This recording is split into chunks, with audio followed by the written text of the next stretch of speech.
The camera fades in. Welcome back to my channel, everyone. If you're into stories full of tension, betrayal, and raw emotion, you've come to the right place. Today's story will stay with you long after it ends. So, grab your popcorn, hit that subscribe button, and let's get into it. Fire. Her boss wrapped his arms around her. I just turned away, and that's when everything in her world began to crumble. Fire. When I first met Clara, she seemed like everything I'd ever wanted, but never thought I'd have. She was radiant, confident, intelligent, effortlessly charming, the kind of woman who could walk into a room and make every head turn. I was a software developer, quiet, and content with a simple life.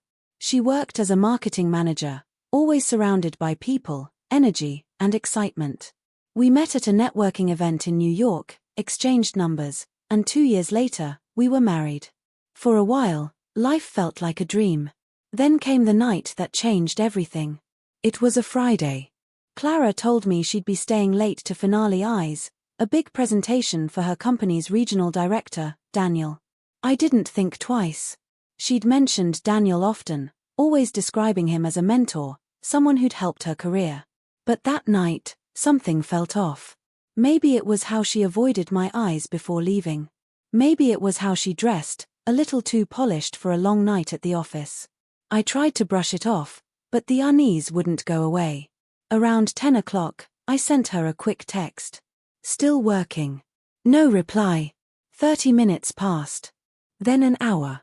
My gut twisted tighter with every minute. Finally, I grabbed my coat and drove downtown to her office. From the street, I could see the 5th-floor light still on her floor. Through the glass, faint shadows moved. My chest tightened as I got closer. And then I saw it. Daniel stood behind her, his hands resting on her shoulders. She turned toward him, smiling, and he pulled her into his arms as if it was something he'd done countless times before. I just stood there staring through the window. My body frozen. My heart sank so deep it felt like the world went silent. I didn't yell or make a scene. I simply turned around, walked back to my car, and drove off into the night. No tears, no fury, just a hollow quiet. The next morning, Clara came home early, acting like nothing had happened. She slipped her arms around me in the kitchen, her voice light and sweet. "Good morning, babe," she whispered. But I could still smell his cologne on her. I looked at her and forced a small smile. "Morning," I said, steady and calm. She looked uneasy. "I'm sorry I got home so late last night," she murmured. "Daniel kept us at the office reviewing slides."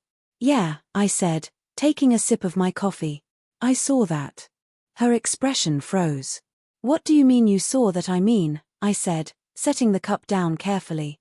"I saw Daniel put his arms around you right there in your office window."